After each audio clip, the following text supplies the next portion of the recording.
تو آپ کو لگتا نہیں کہ بھی شاید چین کا راستہ روکنے کے لیے، پاکستان کی سرمایہ کاری کا راستہ روکنے کے لیے یہ ایک پراکسی بنے ہوئے ہیں؟ بالکل، کیونکہ اکنامکلی اسٹیبل پاکستان تو ان کے انٹرسٹ میں نہیں ہے. ٹھیک. پاکستان ایک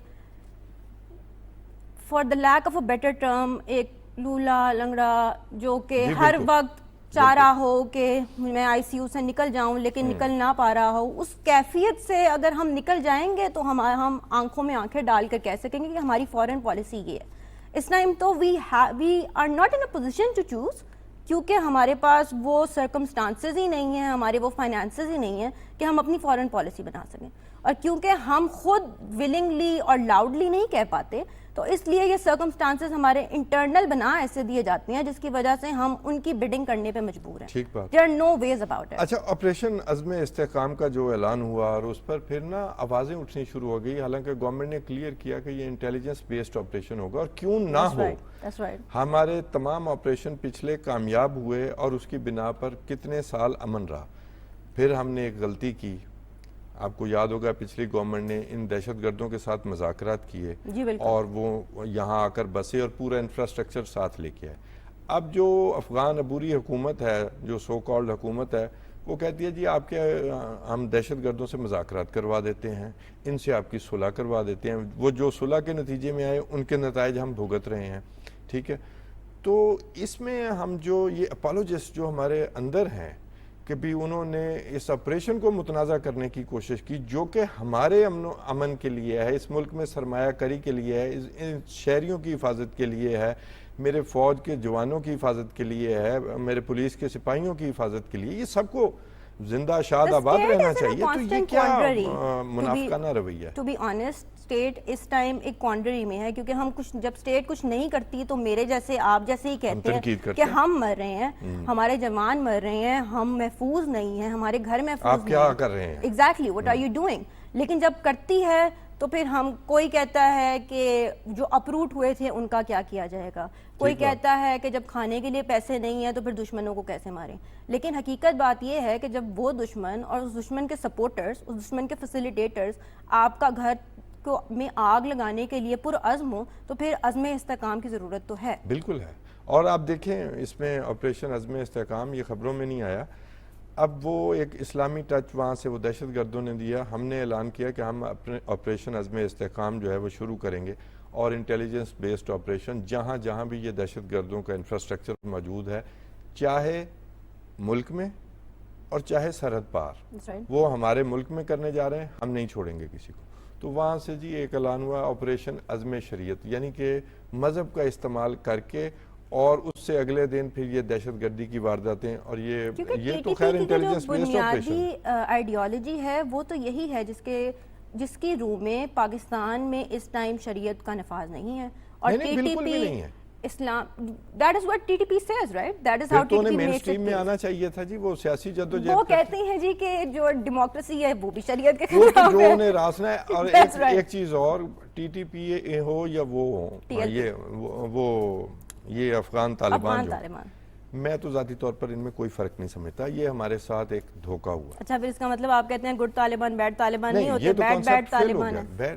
جب ہمارے ملک میں ایک گروپ کو آگے کیا ہوا ہے دہشت گردی کے لیے اور ایک پیچھے سے اسے مدد فراہم کر رہا ہے، جب چینیوں کو مارتے ہیں تو ذمہ داری نہیں لیتے. لیکن ہم نے وہ تمام ثبوت اپنے چینی بھائیوں کے سامنے پیش کیے ہیں کہ کون کون اس میں ملوث تھا. تو اس کو ظاہر ہے پھر ریجنل ایک خطرہ بھی تو ہے. کہا جاتا ہے کہ پاکستان اور افغانستان کا جو بارڈر ہے نا، یہ ریجن کا سب سے خطرناک فالٹ لائن ہے. آپ کا کیا خیال؟ جی اٹ از کیونکہ وہ فالٹ لائن اس لیے ہے کیونکہ اسے سرحد کے طور پہ ابھی تک ہم اسٹیبلش نہیں کر پائے. ہم نے فینسنگ شروع کی تھی اور ہمارا بارڈر کانفلکٹ ہے. لیکن دیکھیں تاجکستان انہوں نے بھی بارڈر بند کیا ہوا ان کے ساتھ، ازبکستان، رشیا پہنچ گئے وہ دہشت گرد، وہ داعش کے. جی بالکل. اچھا، ایران کو ان سے خطرہ ہے. تو یہ ابھی تک انہوں نے سبق تو سیکھا ہی نہیں. پھر کبھی یہ دہشت گردی کے علاوہ کوئی اور کام کریں. ہفتے بعد امریکہ سے پیسے مل جاتے ہیں، یو این سے امدادی رقم مل جاتی ہے، ہیومینیٹیرین ایڈ جو ہے اس کے نام پر، تو کام چل رہا ہے یہ اسمگلنگ پر کام. اگر سوچا جائے تو امریکہ کو بھی ان سے خطرہ ہے کیونکہ امریکہ کو ڈائریکٹ ان سے خطرہ نہیں ہوگا, ایکویشن میں امریکہ نہیں ہوگا, یہ جا کر نیو یارک میں اٹیک نہیں کریں گے, لیکن پاکستان کو ڈی سٹیبلائز کر کے ابھی القاعدہ, داعش, ISKP یہ سب ان کے پیچھے چھپے ہوئے ہیں. بالکل ٹھیک. Once they come to power تو یہ سب بھی کھل کے کھیل سکتے ہیں. they'll be given a playing ground. میں بلکہ آپ کو بتا دوں کہ وہ القاعدہ کا جو سربراہ ہے اس نے کوئی اعلان کیا ہے کچھ ویب سائٹ پہ کہ تمام جو ہمارے ہمدرد ہیں وہ افغانستان پہنچیں. تو ابھی تو چین کا راستہ روکنے کے لیے شاید یا سینٹرل ایشیا میں اپنی ہیجمنی کے لیے وہ امریکہ یہ کر رہا ہے, لیکن آفٹر آل اس کا جو ایفیکٹ ہے وہ کوئی بھی اپنے بیک یارڈ میں سانپ پالتا ہے تو وہ یہ نہ سوچے کہ وہ اسے نہیں کاٹے گا. It's not gonna board well. That's so true. بالکل صحیح کہہ رہے ہیں آپ.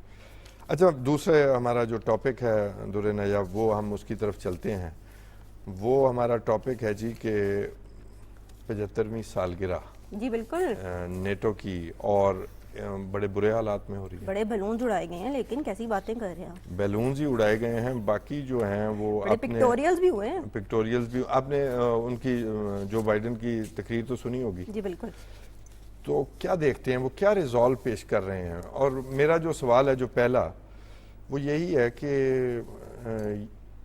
یوکرین کو کیا سوجی ہے, کیوں انسرکل کروانا چاہتا تھا رشیا کو نیٹو سے, کیا معاملہ ہے اور کب تک یہ جنگ جاری رہے گی؟ یوکرین اور نیٹو کا سلسلہ تو 1 سال پرانا نہیں ہے. یوکرین کو پہلے نیٹو یوکرین کے پیچھے پیچھے تھا, لیکن یوکرین کے اندر نیٹو کی ممبرشپ کا سینٹیمنٹ ایز اے پالیسی پکڑا ہی نہیں, کبھی it did not gain ground, کبھی پاپولر نہیں ہوا.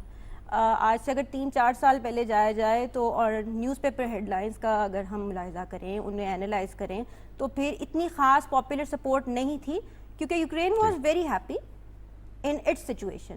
یہ کرائمیا کی انیکسیشن کے بعد اور پھر رشیا کی جب حالات ہوئے ادھر, اب یوکرین پیچھے پیچھے ہے رشیا نیٹو کے. لیکن وہ تو اب نہیں لے رہے, لے نہیں سکتے. جی لے نہیں سکتے ایکچولی, کیونکہ نہ اگر لے لیا تو آرٹیکل 5 کا نفاذ کرنا پڑے گا. تو خوف میں بنائی ہوئی پالیسی کامیاب ہوتی ہے اگر نیٹو ڈر رہی ہے کہ یوکرین کو ساتھ لینے میں جنگ اور بڑھ جائے گی. اگر آپ پچھلے 1 ڈیکیڈ سے دیکھیں یا اگر آپ کولڈ وار کے بعد سے بھی دیکھیں تو نیٹو کا مقصد ڈیفنس نہیں ہے. It is a defence plate form, it is a defence alliance, لیکن اس کا مقصد ایک نیبرہڈ بنانا ہے. پریزیڈنٹ ٹرومن جو بہت پیش تھے نیٹو کی فارمیشن میں, انہوں نے بھی کہا تھا it's gonna take the place of a neighbourhood watch, جہاں تک میرا خیال ہے, کچھ یہ ورڈز تھے ان کے. لیکن یہ تو اپیرنٹلی انہوں نے یہ کہا ہوگا, ادروائز تو یہ ملٹری الائنس نہیں ہے. It is a military alliance, لیکن اگر آپ یہ دیکھیں کہ جو 16 ممبر اسٹیٹس تھیں ان کا ایکسپینڈیچر آئی بلیو 5% کم ہوا, ان کا پرسونل بھی ڈراسٹک کٹس ہیں اس کے اندر. اور نیٹو ان کے ملٹری الائنس ہونے کے باوجود بز ورڈز اور پلیجز کے علاوہ نیٹو نے جو نئی اسٹیٹس کو انکلکیٹ کیا تھا ان کی پروٹیکشن کے لیے کوئی کام نہیں کیا. نیٹو ایک دوسرے کو کنٹریز یہ کہتی ہیں کہ attack on one NATO countries and attack on the all NATO member states, لیکن it has not been implemented. ایک دفعہ آرٹیکل 5 میرا خیال ہے ہوا ہے اسرٹ, اس کے علاوہ نہیں ہوا. اور اسی ڈر سے پچھلے سال بھی بائیڈن نے زیلنسکی کا ہاتھ شیک کیا تھا اور کہا تھا جی کہ we are gonna take you are are member, لیکن once your house is in order, آپ پہلے اپنے گھر کو صاف کریں اور پھر اس کے بعد آپ ہمارے ساتھ آگے بیٹھ جائیں اور اگلے سال آپ اپنی بیگم کو بھی لے آئیے گا. لیکن اس سال بھی انہیں یہی ایشورنسز دی گئی ہیں اور کہتے تو یہی ہیں کہ جب تک یہ نہیں ہوگا تب تک آپ نہیں کر سکتے. دیکھیں اسی وجہ سے جنگ ہو رہی ہے. جی بالکل بالکل. تو یہ کوئی اتنا آسان کام نہیں ہے. اور پھر آپ نے جو ذکر کیا نا کہ نیٹو نے, آپ نے غور کیا ہوگا کہ ٹرکی نیٹو کا ممبر ہے. جی بالکل. ایک کردش مسئلہ جو ٹرکی کو درپیش ہے, تو وہاں تو امریکہ بھی نیٹو کا ممبر ہے, لیکن وہاں وہ جو کردش لوگ ہیں جو کردستان بنانا چاہتے ہیں ان کا سپورٹر ہے شام میں اور ٹرکی میں, اور ان کا ایک علیحدہ سے ایک علاقہ بھی بنایا ہوا ہے. Like I said before, NATO کا ویژن کوئی خاص کلیئر یا پن پوائنٹڈ ویژن نہیں ہے, ایک بہت بلری ویژن ہے, کیونکہ کولڈ وار کے بعد یہ اسٹیبلش ہوا, فارم ہوا, لیکن جو مین تھریٹ تھا رشیا وہ اس ٹائم تھریٹ ہی نہیں تھا. ایک وقت یاد ہے جب رشیا بھی نیٹو کا ممبر بننا چاہتا. جی بالکل. یہ ان کی غلطی نہیں ہے پھر؟ اگر ٹرمپ تو یہی کہے گا, اگر ٹرمپ, آپ نے ٹرمپ کی بات کی تھی, تو ٹرمپ پریسیڈنسی کے بعد تو نیٹو کے اندر شاید رشیا آ جائے. نیٹو میں یہ ریزوننس اس وقت جاری ہے کہ اگلا صدر جب آئے گا تو پھر نیٹو کا مستقبل کیا ہوگا, یہ آپ کیسے دیکھتی ہیں کہ بھی جو دوسری دنیا کے ممالک ہیں جو نیٹو کے ممبر ہیں, یو کے ہے, فرانس ہے, ایون فرانس کی جو تھیں وہ لیپین, جی جی, ان کے بھی خیالات ڈونلڈ ٹرمپ سے ملتے جلتے ہیں. اب ڈونلڈ ٹرمپ کہتا ہے کہ جی وہ 2% جی ڈی پی کا نیٹو میں ڈالیں. اچھا, ابھی وہ انہوں نے کہا بھی ہے جو بائیڈن نے کہ بھی 2%, 23 جو کنٹریز ہیں انہوں نے کیا ہے 32 میں سے, تو پہلے 9 تھے 2020 تک. تو ان کا بھی, اور زیلنسکی نے بھی ایسے شک کا اظہار کیا کہ مجھے لگتا ہے کہ بھی یہ ڈونلڈ ٹرمپ بھی اسی پالیسی کو جاری رکھیں گے. تو یہ تو ایجاد ہی ڈونلڈ ٹرمپ جو ہے وہ رشیا سے ہوئے تھے, وہ بیوٹی کوئن کے مقابلے میں. That is true. اور دوسری طرف یہ اپریہنشنز بھی ہیں کہ ٹرمپ کے پریزیڈنٹ ہاؤس میں آتے ساتھ ہی جو پلیجز ہیں جو یوکرین کو دیے گئے ہیں وہ سسپینڈ کیے ہو جائیں گے, اور یوکرین وڈ بی باؤنڈ کہ یوکرین رشیا کے آگے گھٹنے بھی ٹیک دے اور رشیا کی ہر ڈیمانڈ کو پورا بھی کر لے. تو فرینکلی اسپیکنگ اس time we are in a state of constant flux. یہ تو اب الیکشنز کے بعد ہی پتہ چلے گا کہ نیٹو کی آفیشیل لائن کیا ہے, لیکن ایز اینالسٹ سے نیٹو کی کوئی کلیئر لائن نہیں ہے. آئی وڈ لیکن $43 بلین کی تو بات ہو گئی, دیٹس ٹرو, بہت بڑی رقم ہے. پھر یہ بھی کہا ہے آپ کو یہ ڈیفنس سسٹم بھی ملے گا آپ کو, ناروے نے بھی F-16 دیے ہیں. اچھا, زیلنسکی کی جو تقریر تھی اس نے کہا جی ہمیں اجازت دی جائے, ہمارے وہ جو ہمارے اوپر لگائی ہوئی ہیں امبارگوز, ہمیں ایئر بیسز پر حملہ کرنے کی اجازت دی جائے. تو وہی بات پھر خوف والی ہے کہ وہ اجازت نہیں مل رہی, یوکرین کو ممبر بھی نہیں بنایا, لیکن اسرائیل سے نمبر لے گیا ہے رقم امداد حاصل کرنے میں, اور ہیومینیٹیرین ایڈ بھی $43 بلین. تو یہ بیٹل گراؤنڈ بنا رہے ہیں یہاں پر رشیا کو بلیڈ کرنے کے لیے کہ یوکرین سے کوئی ہمدردی نہیں ہے, آپ ایسا سمجھتی ہیں؟ جی, مجھے تو یہی لگتا ہے, کیونکہ اگر آپ بائیڈن کی پریس اسٹیٹمنٹس کو فالو کریں تو بائیڈن ہیز ریپیٹڈلی سیڈ کہ we do not want a third world war. Every European country says that we do not want a third world war, لیکن ڈائریکٹ انٹریکشن کسی نے بھی اب تک نہیں کی. اور Zelensky had hoped for a for greater role. Zelensky کو یہ لگتا تھا کہ پچھلے 1 سال کے اندر کم از کم امریکہ اور باقی الائز تو رشیا کے آگے کھل کر سامنے آ جائیں گے, لیکن وہ بلڈ شیڈ کا نام لے لیں یا پھر وہ horrors of the second world war کا نام لے لیں, کہ یہ ایسا کوئی رسپانس ابھی تک ہمیں دیکھنے کو نہیں ملا, اور دیکھنے کو ملے گا بھی نہیں, کیونکہ یہ ایک ڈریگنگ پرولونگنگ اسٹریٹجی ہے کہ اس کو جتنا لمبا کر دیا جائے شاید اندر سے ہی ویک ہو جائے گا. اور رشیا دوسری طرف جو دیکھنے میں آیا ہے وہ یہ لگتا ہے کہ پیوٹن صاحب نیٹو کو اندر سے ویک کرنے کے چکر میں ہے کہ نیٹو کے جو ویک سپاٹس ہیں وہاں پہ ہٹ کیا جائے. دیکھیں نا, میں نے وہ لیپین کی بات کی, فرانس کی جو ہیں ان کا بھی اور ہے. جرمنی اوور کمٹ نہیں کرنا چاہتا. اچھا, کینیڈا جو ہے وہ 1.3% نیٹو میں شیئر کر رہا ہے, وہ اسے آگے نہیں بڑھنا چاہتا ہے. اچھا, سارے لوگ کچھ نہ کچھ خوفزدہ تو ہیں نا. تو اب برطانیہ نے تھوڑا سا قدم آگے بڑھایا, لیکن جرمنی بڑی احتیاط سے دیکھ رہا ہے. پہلے فرانس کے صدر ہیں وہ کچھ اور طرح دیکھ رہے تھے, اب والے جو ہیں وہ کچھ اور طرح دیکھ رہی ہیں. تو یہ ساری چیزیں نیٹو کی کلیئر تو نہیں ہیں. اور صدر پوٹن کی کیا جو ہے وہ گول کیا ہے اس جنگ میں؟ صدر پیوٹن, کہا یہ جاتا تھا کہ Putin wants to leave a mark on the world. صدر پیوٹن جو ہیں وہ دنیا ویسٹ کو یہ دکھانا چاہتے ہیں کہ Russia is back with a bang. اور you are gonna talk about India as well, ہم انڈیا کی بھی بات کریں گے. تو اور برکس کی بات کی جائے یا ڈی ڈالرائزیشن کی بات کی جائے تو انیشیٹیوز تو ایسے ہی لگتے ہیں کہ چاہے ڈیفنس ہو یا اکانومی ہو, Russia is here to give a strong message. تو صدر پیوٹن نے صرف کہتے یہ ہیں کہ Ukraine is the first step, لیکن یوکرین کے بعد نیٹو کے جو باقی بارڈرنگ کنٹریز ہیں وہ بھی آ سکتے ہیں عطاب کے اندر. اور وہ لیکن یہ تو عطاب میں روس کو لایا جا رہا تھا نا کہ ان کو انسرکل کیا جا رہا تھا. بالکل بارڈر پہ نیٹو آ کے بیٹھ جائے تو یہ رشیا کے لیے, جیسے کیوبا کے خطرہ بن گیا تھا امریکہ کے لیے, اور اب کیوبا میں چائنا ویسے پہنچ گیا اور اب امریکہ کو بڑا اعتراض ہے. تو آپ نے انڈین پرائم منسٹر کی بات کی, وہ کیا ان کا استقبال تو ہوا وہاں پر, تو وہ انہوں نے کیا پیشکش، ان کی کوئی خواہش نظر آتی ہے کوئی ثالثی کی دنیا کی بڑی طاقتوں کے درمیان؟ ایسا ممکن ہے جبکہ چائنا بھی موجود ہو؟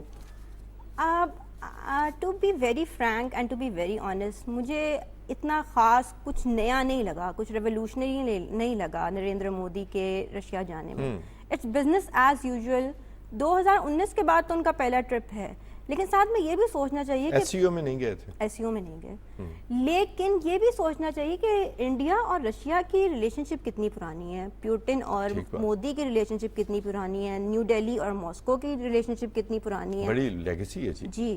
تو جب کولڈ وار کے دوران بھی، اور فرینکلی اسپیکنگ انڈیا نے بار بار یہ بات واشنگٹن کو بابر کرائی ہے کہ ہماری فارن پالیسی کسی اور ایجنڈے کے تحت نہیں چلے گی اور ہماری فارن پالیسی انڈیپینڈنٹ ہے. آپ ایسے نہیں سمجھتے کہ انڈیا سب سے فلرٹ کر رہا ہے؟ Oh yeah, definitely. India has kept up its guard, or it's actually, to borrow your word, flirting with everyone around. اور پھر اپنے آپ کو لارجر دین لائف پیش کر رہے ہیں کہ بھی ہم جو ہیں وہ پوری دنیا کو قابل قبول ہیں، اور ہم جی بندوق سے، یہ وقت نہیں ہے بندوق سے بات کرنے کا، یہ وہ دور نہیں ہے. اور خود یہ وہی گجرات والے وزیر اعلیٰ نہیں ہیں، جو مجھے کشمیر والے لگتا ہے، وزیر اعظم نہیں ہیں، جو مجھے لگتا ہے جتنا میں نے اینالائز کیا ہے مودی صاحب کی فارن پالیسی کو، تو رشیا کی طرف جانا ایک ویل ٹائمڈ ڈیسیژن ہے. یہ بھی تو ہے نا درِ نایاب کہ بھی ایس سی او میں نہیں گئے. پچھلے سال کی جو ایس سی او کی کانفرنس ہے وہ ورچوئل کروائی تھی، چائنا اور پاکستان سے اوائڈ کرنا چاہتے ہیں. تو اب وہاں جا کر جو ہے وہ ایک سیپریٹلی مل کے ایک نئی چیز کریٹ کرنا چاہتے ہیں کہ بھی ہماری دوستی سب سے ہٹ کے ہے. ویسے 36% ویپنز جو ہیں رشیا سے لیتا ہے ابھی بھی انڈیا، لیکن اب امریکہ سے بہت تعلقات ہے اور اس کی نظر تو اب یو ایس پر ہی ہے، جب بھی تو وہ ہر کسی کو ڈال لیتے ہیں. تو رشیا بھی تو وہ پھر چائنا کو اوائڈ کرنے کے لیے گئے ہیں نا. چائنا کا بھی ایسا ممکن ہے کہ رشیا چائنا سے اوائڈ کر کے انڈیا کو ثالث کے طور پر لے آئے؟ ایسا پاسبل ہے یا یہ خواب ہی ہے انڈیا کا؟ یہ تو خواب ہی ہے انڈیا کا، ایسے تو نہیں ہو سکتا. لیکن ہاں یہ ضرور ہے کہ انڈیا بھی ایک بیلنسنگ رول پلے کر رہا ہے، کہ انڈیا نہیں چاہتا کہ چائنا کے انفلوئنس کو، انڈیا ضرور یہ چاہتا ہے کہ چائنا کے انفلوئنس کو کسی طریقے سے کاؤنٹر کیا جائے، وہ چاہے افغانستان کے تھرو ہو، وہ چاہے ایران کے ساتھ دوستی کی باتیں ہوں، یا چاہے رشیا ہو. لیکن انڈیا بہرحال امریکہ نہیں ہے. چائنا کا مسئلہ چاہے الیکٹرک گاڑیوں تک بھی ہے، وہ یورپ اور امریکہ سے ہے. جی انڈیا امریکہ کی پراکسی کے طور پر تو ایک مسئلہ جو ہے وہ دکھا سکتا ہے کہ ہم بھی موجود ہیں، ایک بڑی آبادی بھی ہے، برابر کی آبادی ہے، لیکن ہاں جی، لیکن میرا نہیں خیال کہ ابھی چین اور انڈیا میں کوئی برابر کا چوٹ بنتی ہے. دیکھیں اب ہر کسی کا خواب ہوتا ہے کہ کوئی کوشش کرنا تو ہر کسی کا دل وہ لگ بھی نظر بھی آ رہا ہے، آسمان کھلا ہے سب کے لیے. تو اس میں آپ کیا دیکھتی ہیں؟ وہ آسٹریا کے بھی دورے پر آئے ہیں اور انہوں نے بڑا امن و امان کی باتیں کی ہیں. جی آسٹریا میں بڑا رورنگ ریسیپشن ملا ہے انہیں، بڑا انڈین ڈائسپورا نے بڑا ان کا استقبال کیا. وہ تو ظاہر ہے، وہ تو ارینجمنٹ ہو ہی جاتا ہے. لیکن کیا رشیا ان کی اس آفر کو کہ جی یوکرین کا جو نظر آ رہا تھا، میں نے سنی ہے ان کی تقریر، تو وہ اس آفر کو لے گا سیریس یا امریکہ سیریس لے گا؟ ہم نے تو سنا ہے کہ بھی ویسٹرن ورلڈ نے اس کو مائنڈ کیا ہے ان کی اس میسیجنگ کو. جو اسٹیٹ ڈپارٹمنٹ کی طرف سے پریس بریفنگ آئی تھی اور ڈاسیر بھی جو تھا، اس کے اندر تو بات ہوئی ہے کہ آپ نے یوکرین کی بات کرنی ہے، پیس کی بات کرنی ہے، لیکن ساتھ میں انہوں نے وارننگ انہیں بھی وہی دی ہے. ایک بریک کا وقت ہوا چاہتا ہے. ناظرین ایک چھوٹا سا بریک لیتے ہیں اور پھر اپنے موضوع کی طرف آگے بڑھیں گے. ٹیک اے بریک.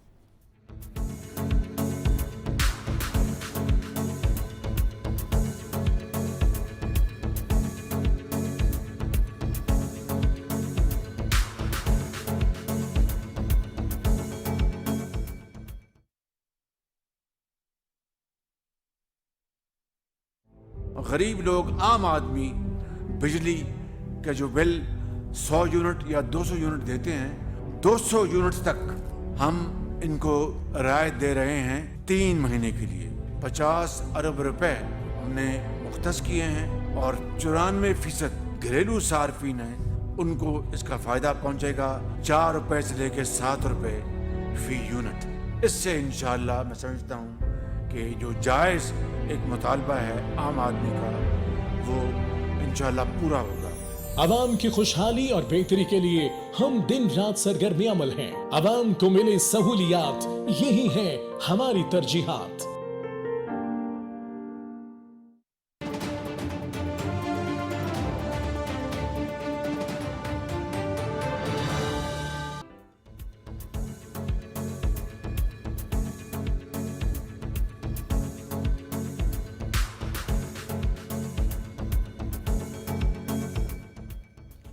ویلکم بیک ناظرین.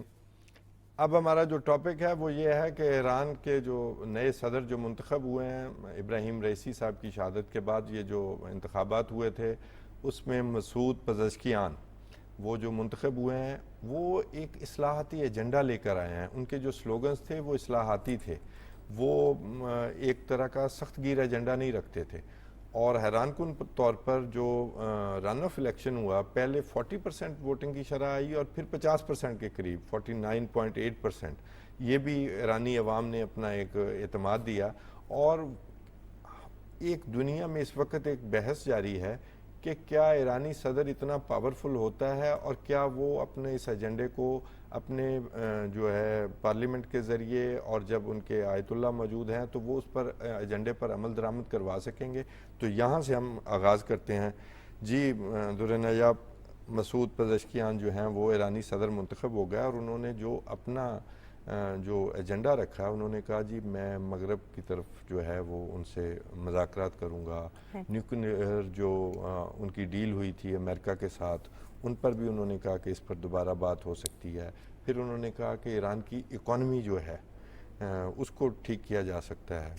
تو کیسے دیکھتی ہیں یہ ایک پروپیگنڈا ہے جو ویسٹ نے بنایا ہے ایرانی صدر کو پریشرائز کرنے کے لیے کہ بھی یہ شاید کمزور ہوتے ہیں، حالانکہ یہ دوسرا طاقتور ترین عہدہ ہے ایران کا؟ جی بالکل، میں آپ کی آخری سینٹنس سے بات کروں گی. آپ نے کہا کہ دوسرا طاقتور ترین انسان ہے ایران کے اندر. جی بالکل ہے، اور سپریم لیڈر کے بعد آتی ہے ان کی اتھارٹی. ٹھیک ہے، اسٹیٹ کے جو کروشل معاملات ہیں اور کروشل پالیسی ہے وہ تو سپریم لیڈر ہی بنائے گا اور انڈورسمنٹ دیتے ہیں. رائٹ، لیکن جو ڈائریکشن ہے اور جو انٹرپریٹیشن ہے وہ تو پریزیڈنٹ نے کرنی ہے.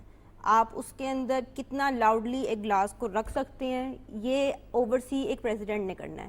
تو اس میں ان کے پاس کلاؤٹ ہے اور ان کے پاس ڈسکریشن ہے. اگر مجھ سے پوچھیں گے تو آپ نے بات باقی سب کی لیکن آپ نے ڈومیسٹک ریفارمز کی بات نہیں کی. وہ بھی میں اس کی طرف آؤں گا. آپ ابھی اس کو ایڈریس کر لیں. دیکھیں میں بلکہ اس سوال کو بڑھا دیتا ہوں. حسن روحانی بھی ریفارمسٹ گروپ سے تعلق رکھتے ہیں. بالکل یہ بھی اسی گروپ سے تعلق رکھتے ہیں. جب وہ تھے تو انہوں نے بھی اپنے پارلیمنٹ کے ذریعے اپنی حکومت کے ذریعے اپنے جو ہیں وہ سپریم لیڈر ان کو مختلف باتوں پر قائل کیا. ہم نے دیکھا ایران نے امریکہ سے مذاکرات کیے، ایک نیوکلیئر ڈیل بھی ہوئی، سارا کچھ ہوا. تو اگر یعنی کہ انڈورسمنٹ تو ضرور ادھر سے ہوتی ہے لیکن اگر بات اچھی طرح کنوے کی جائے اور ایران کی ضروریات کو سامنے رکھ کر بات کی جائے تو وہ آخر ایران کے ہی سپریم لیڈر ہیں، وہ کیوں نہیں سمجھیں گے. یہ ایک مثال موجود ہے کہ ریفارمسٹ جو ہیں وہ بھی کامیاب رہے ہیں، اچھی اپنا وقت گزار کے گئے ہیں، انہوں نے اچھی ریفارمز لائے. یہ بالکل آپ صحیح کہہ رہے ہیں. اور حقیقت اگر یہ بھی دیکھی جائے کہ شاید کوئی بیہائنڈ دا سین بھی کچھ چینجز آئے ہیں کیونکہ پچھلے الیکشن میں ان کی نامینیشن ایکسیپٹ نہیں ہوئی تھی. 2013 میں بھی نہیں ہوئی تھی. ان کا الیکشن لڑنے نہیں دیا گیا تھا. تو the fact that he fought اور انہیں اتنی سپورٹ ملی. اور ڈارک ہارس تھے. جی بالکل ڈارک ہارس تھے. اور the other guy's name is Jalili.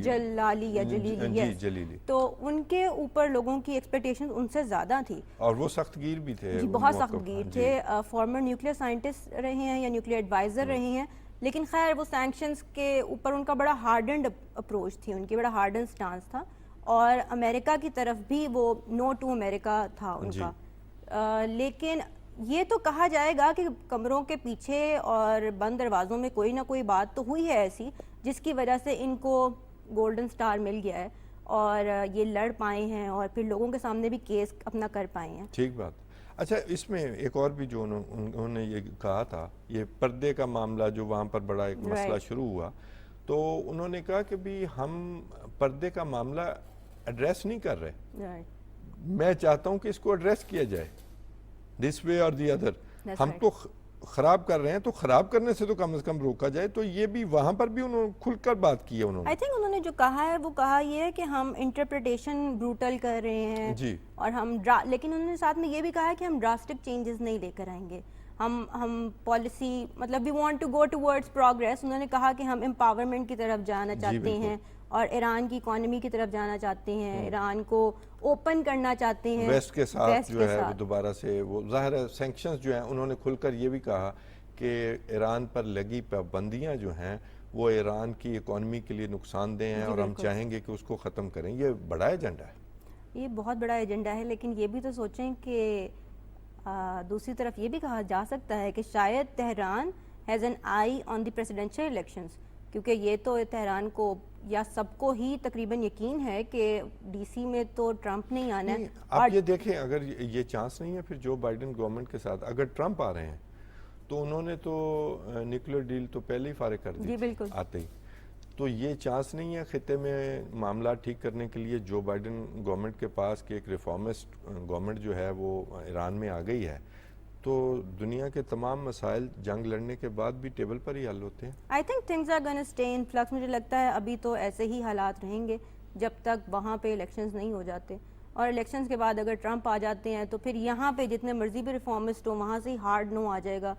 What can happen, لیکن ویسٹ یو ایس سے سیپریٹلی بھی تو فیصلہ لے سکتا ہے. ایگزیکٹلی میں ادھر ہی آنا چاہ رہی تھی کہ جو مجھے لگتا ہے شاید جو U S E U rupture ہے شاید وہ ہمیں دیکھنے کو ملے. تو رپچر تو ٹرمپ کے آنے سے بڑھے گا نہیں, ٹرمپ کے آنے سے بڑھے گا. And I think Tehran is banking on that. مجھے لگتا ہے تہران کی بڑی امیدیں ہیں اس بات سے, کیونکہ باقی ویسٹ میں ٹرمپ کو بالکل پسند نہیں کیا جاتا, اور مجھے یہ لگتا ہے کہ Iran is gonna open the door with the west with the E U. مجھے لگتا ہے ایران ای یو لنکیجز بڑھیں گے, ایران ای یو ٹریڈ ہوگا, ایران ای یو ٹیبل پہ بیٹھے گا, ایران یو ایس ٹیبل پہ مجھے تو بیٹھتے نظر ابھی جی مستقبل قریب میں نظر نہیں آتا. اچھا ایک اور بات بھی ہے کہ ٹرمپ ابھی نظر آ رہے ہیں, صدر بنتا ہوا نظر آ رہے ہیں ڈیو ٹو جو بائیڈن کہ بھی میں نے صدر بننا ہے.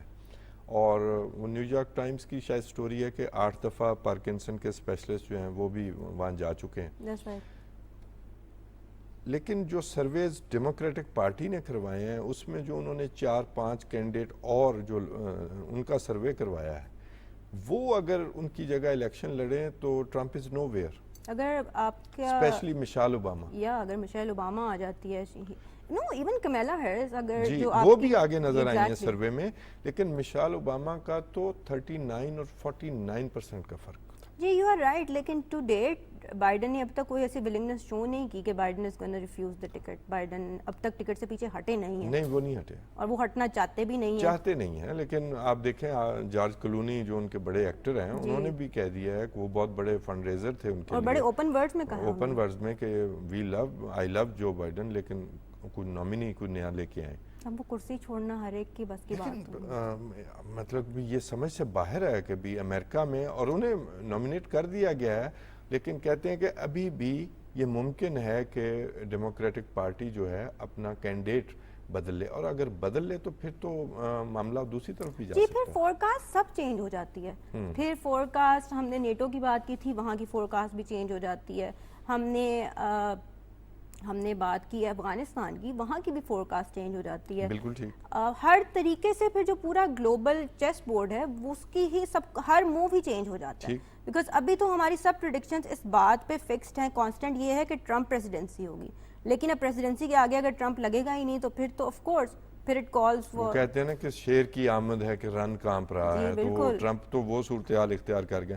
اچھا یہ جو ایک سو کالڈ بنا ہوا ہے ایران کا, میں اسے سمجھتا ہوں کہ اسرائیل کے خلاف جو ایک ڈیٹرنس ہے ایران کی, وہ ایکسس آف ریزسٹنس جو بنایا اس نے مختلف کا, اس میں کوئی چینج تو آپ کو آتی نظر نہیں آ رہی نا, کیونکہ اس سے ایران کا ڈیفنس جو ہے وہ بہتر ہوتا ہے اسرائیل کے خلاف, اسرائیل پلس امریکہ. جی مجھے ایگزیکٹلی نہیں یاد کہ انہوں نے کیا کہا ہے, لیکن مجھے کانٹیکسٹ یاد ہے کہ انہوں نے کہا ہے کہ ہماری پالیسی ٹورڈز اسرائیل وہی رہے گی اور ہم اسرائیل کو کے ساتھ بات کرنے کے لیے تیار نہیں ہیں. ویسے بھی ایران کا ڈیفنس اس سے بہتر ہوا ہے کہ بھی ایک تو ایران دیکھیں نا ایرانی سائنٹسٹ تک قتل ہوئے. جی بالکل. ابھی ایران کے سفارت خانے پر شام میں حملہ ہوا. تو اس طرح کے بہت سارے کام ہیں. تو جو وہ so called axis of resistance جو ہے ویسٹ اسے کہتا ہے, تو اس سے ایران کی ایک ڈیٹرنس تو موجود ہے نا. اسرائیل کو بیزی تو کیا ہوا ہے. ایک ویسے بھی ایک گاڈ گیون اپرچونٹی ہے ایران کے پاس مسلم امہ کا لیڈر بننے کی, ریجنل لیڈر بننے کی, ریجنل ایکٹر بننے کی. تو وہ اپرچونٹی ایران کیوں مس کرنا چاہے گا؟ اور ہیومینیٹیرین کاز کے اوپر کی وجہ سے آپ اپنی انٹرنل پالیٹکس میں بھی ہوم گرون ریزسٹنس کے اندر بھی آپ کے پاس ایک پلس پوائنٹ آ جاتا ہے, کیونکہ پیلسٹائن ایک ایسا ایشو ہے جس کے اندر سب کے دل دھڑکتے ہیں, ہر ایک کا دل دھڑکتا ہے, ہر ایک, اور وہاں تو جینوسائیڈ ہے. جی, تو ہر دل دھڑکتا ہے, ہر دل روتا ہے. تو اس کو کیش کرنے کے لیے مجھے لگتا ہے کہ ایرانین ایڈمنسٹریشن اتنی آسانی سے نہیں چھوڑے گی یہ ایشو, اتنی آسانی سے وہ پیچھے نہیں ہٹے گی. نہیں, ظاہر ہے کچھ انہوں نے گولز تو اپنے فکس کیے ہوں گے نا, کبھی وہ اس کے ذریعے وہ انہوں نے کیا حاصل کرنا ہے اور کیا حاصل کر رہے ہیں. جی بالکل. دیکھیں, ایران کا ہمیں پتہ ہے کہ ایران پر تھرو اسرائیل امریکہ کا بھی پریشر ہے, ویسٹ کا بھی پریشر ہے. اسرائیل ان کی پراکسی ہے. تو اگر ایران نے اس سے اپنی ڈیٹرنس پیدا کی ہوئی ہے تو ایران کیوں سے پیچھے ہٹے گا؟ ایران نے سعودی عرب سے اپنے تعلقات اچھے کر لیے, باقی ممالک سے ایران کے آذربائیجان کے ساتھ معاملات بہتر ہوئے ہیں, اور وہ باقی یہ چیزیں کر رہا ہے. تو میرا خیال ہے کہ بھی ان چیزوں کو یہاں ہی رکھے گا نا. جی بالکل, مجھے بھی یہی لگتا ہے کہ اسٹیٹس کو چینج نہیں ہوگا ان دا نیئر فیوچر, وہ یہیں پر ایسے ہی رہے گا. تو بڑی اچھی بات ہے. مبارکباد مسعود پزشکیان ایز ایرانی صدر, ہماری نیک تمنائیں. ہمارے برادر اسلامی ملک کے وہ صدر ہیں. اب ہم چلتے ہیں جی. ہمارے غلط فہمی پائی جاتی ہے کہ انارکی سے ہم در نیاب یہ معنی لیتے ہیں کہ انارکی کا مطلب ہے کیوس, افراتفری, اور یہ غلط العام ہو بھی گیا ہے. جی بالکل. اور ایک انارکسٹ کے طور پر سپوز میں ہی آپ کو کہوں کہ آپ انارکسٹ ہیں تو آپ مائنڈ کریں گی کہ آپ مجھے انارکسٹ کہہ رہے ہیں. بالکل ایسے ہی ہے. لیکن معاملہ یہ ہے اپنے ناظرین کی دلچسپی کے لیے کہ بھی انارکی ایک ایڈیالوجی ہے. یہ سوشلزم سے ملتی جلتی ایک ایڈیالوجی ہے, اور یہ 1380 اور 1420 کے درمیان جو انگلینڈ میں اور چیک ریپبلک میں جو کسانوں کی تحریکیں چلی نا, اس کے بعد یہ جو ہے جب سوشلزم بھی آنے لگا, تو تب یہ پہلی دفعہ برطانیہ میں جب مزدوروں کی تحریک شروع ہوئی تو ایک جو جرنلسٹ ہیں, ان کے بڑے مشہور اس وقت کے جرنلسٹ تھے ولیم گاڈون, انہوں نے ایک کتاب لکھی پولیٹیکل جسٹس. تو اس میں انہوں نے ایک آئیڈیا دیا. اب یہ بڑی حیرانگی کی بات ہے ہمارے ناظرین کے لیے کہ ایک سٹیٹ لیس ٹیریٹری ہونی چاہیے, یعنی کہ ایک آفاقی سی حکومت ہوگی جس میں کوئی حکومت نہیں ہوگی.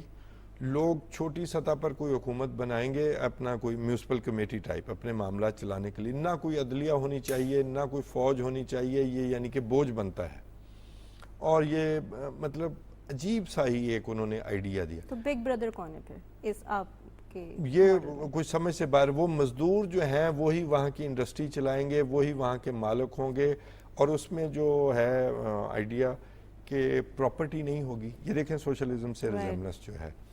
اور پھر فری انڈیویجول ہوگا, یعنی کہ انسان آزاد ہے, اسے آزاد رکھا, یہاں تک آزاد کہ بھی وہ اسکول جائے یا نہ جائے بچہ.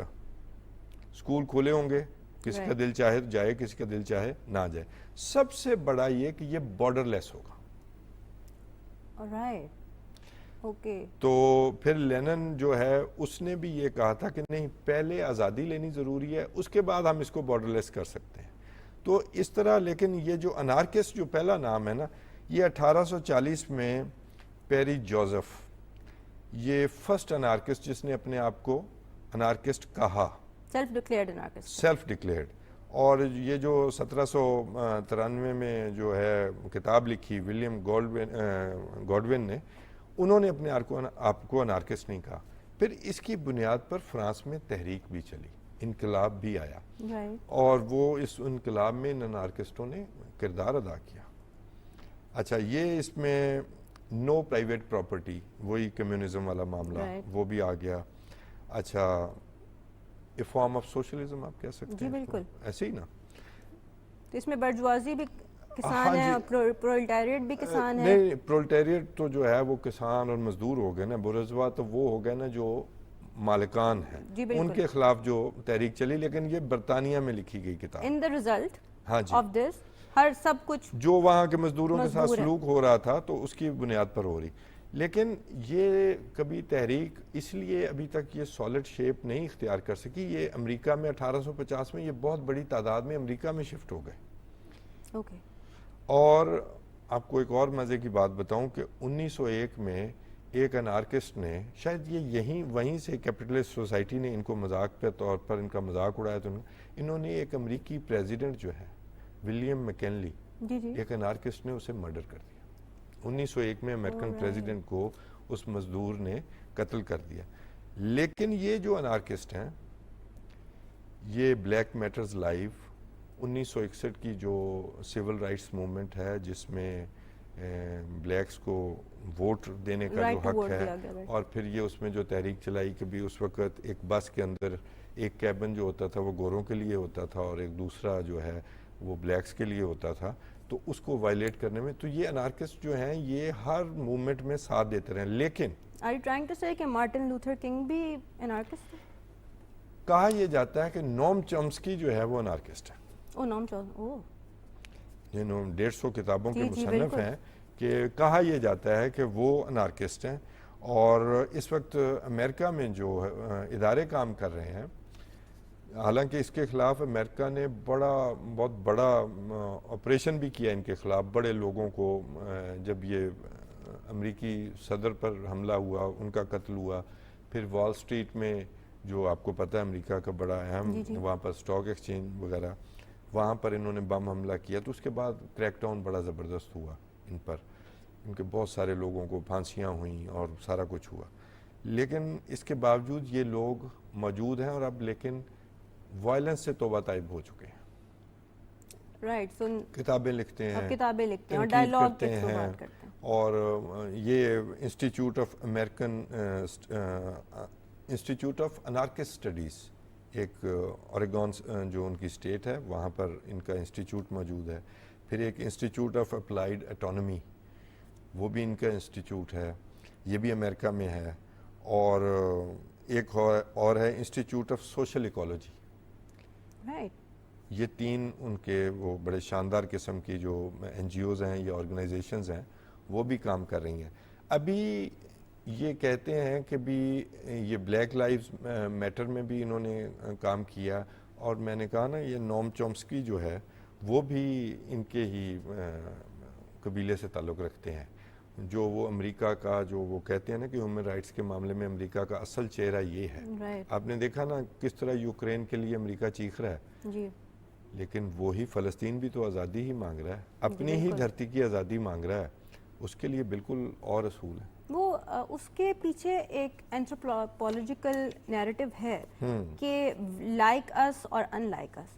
تو کہا یہ جاتا ہے کہ کیونکہ جو یوکرین میں جیوگرافیکل پروکسیمیٹی بھی کم ہے, شکلیں بھی ایک جیسی ہیں, زبان بھی ایک ہے, تو اس لیے ان کے لیے ایمپتھائز کرنا آسان ہے. اسی لیے آپ نے یہ دیکھا ہوگا کہ یوکرینین ریفیوجیز کو سب سے آسانی سے اسائلم ملا, اور بہت زیادہ اسائلم ملا. ان کنٹریز نے اسائلم دیا جنہوں نے ایشین اور افریقن ریفیوجیز کو دھکے دے دے کے باہر نکالا, اور باہر بھی لینڈ پہ نہیں سمندروں میں باہر نکالا کہ جسٹ گو اوے, جسٹ لیو اس. تو وہ آسان ہے, لیکن ادھر ہی کیپٹلسٹ ایجنڈا بھی ہے کہ یوکرین کے اگینسٹ رشیا ہے جس کے خلاف کھڑے ہونا, چاہے نام نہاد ہی صحیح, لیکن کھڑے ہونا آسان ہے. پیلسٹائن کے اگینسٹ اسرائیل ہے جو کہ ان کا پراکسی ہے. جی, تو آپ اپنے برین چائلڈ کے خلاف تو نہیں کھڑے ہو سکتے. 78 سال سے وہ ایک پیراسائٹ اسٹیٹ ہے امریکہ کی, 150 بلین ڈالر امریکہ اب تک اس پر خرچ کر چکا ہے. تو یہ ریالٹیز ہیں جن کو کنسیڈر کرنا پڑتا ہے. اچھا, آپ کو یوکرین سے یاد آیا, یہ انارکسٹ اور کمیونسٹ یہ مل کر, میں نے پہلے عرض کیا نا کہ فرانس میں بھی لڑے انقلاب کے لیے, اور یہ ہر جگہ انقلاب کے لیے.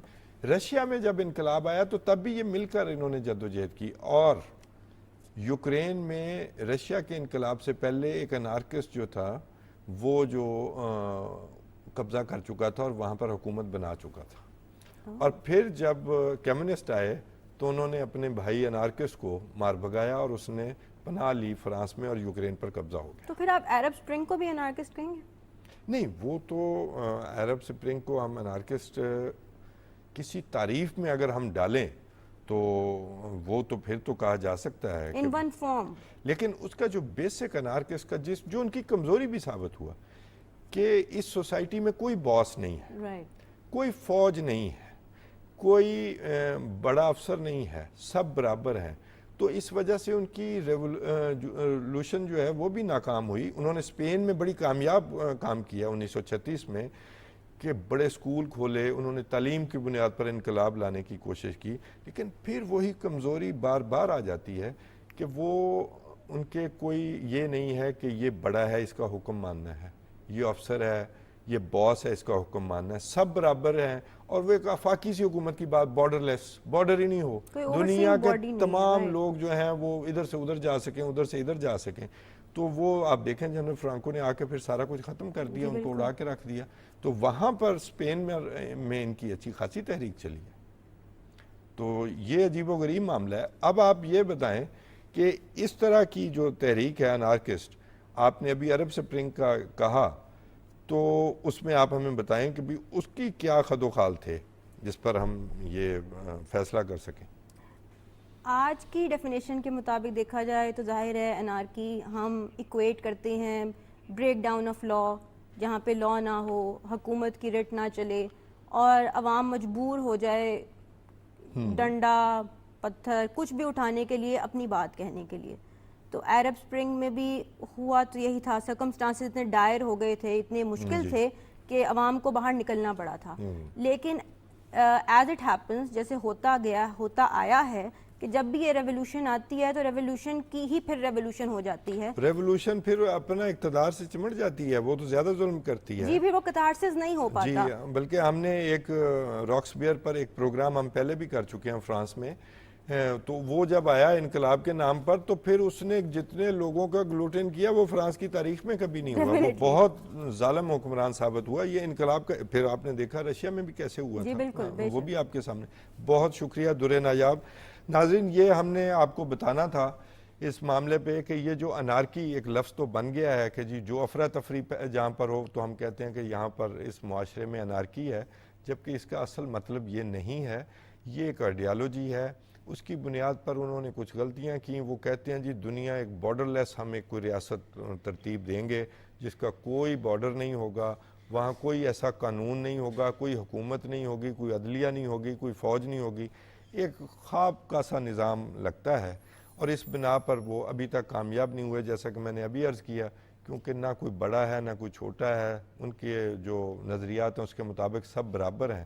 جب سب برابر ہیں تو معاملہ کیسے چلے گا؟ اور پھر یہ کہ آپ کیسے سوچ سکتے ہیں کہ تمام انسان وہ بہتر ہی فیصلہ کریں گے, کوئی انسان نیگیٹو فیصلہ نہیں کرے گا, وہ سوسائٹی کے جو منفی پہلوؤں کی طرف نہیں جائے گا, وہ منفی انداز نہیں اپنائے گا. انسان پھر کس بات کا ہوا, پھر تو روبوٹ ہو گئے. تو ان باتوں پر غور رکھیے گا. یہ ایک نئی بات تھی, میں نے کہا آپ کے سامنے رکھوں. آج کے لیے اپنے میزبان توصیف احمد خان کو اجازت دیجیے. اللہ نگہبان.